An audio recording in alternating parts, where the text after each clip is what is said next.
mba ho tonga famonjena ho anao am'izay ny fanao ratsy fahiny tamin'ny fanarana-po ny filan'izao tontolo izao ny tompane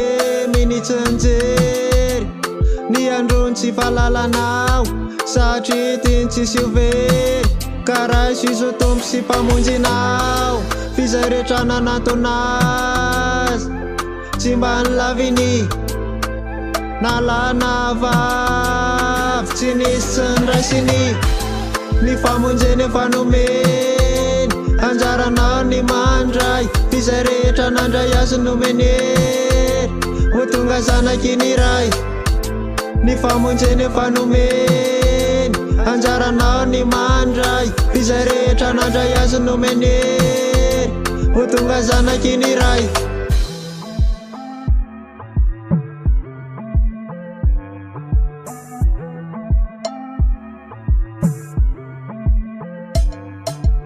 ny lasanao azatsarony intsony fampanjiny lay ray ao ambony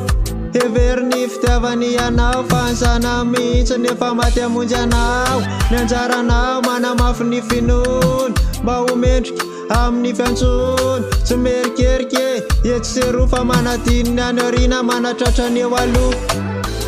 fizay rehetra nanatonazy tsy mba nilaviny nalana vavy tsy nisy tsy niraisiny ny famonjeny efa nomeny anjaranao ny mandray fizay rehetra nandray azy nomenery ho tonga zanaky ny ray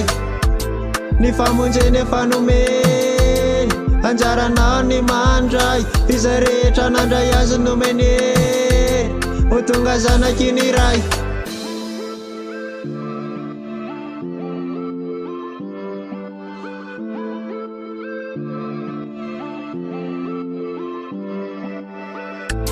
fizay rehetra nanatonazy tsy mba nilaviny nalana vavy tsy nisy tsy niraisiny ny famonjeny efa nomeny anjaranao ny mandray fizay rehetra nandray azy nomenery ho tonga zanaky ny ray ny famonjeny efa nomeny anjaranao ny mandray fizay rehetra nandray azy nomenery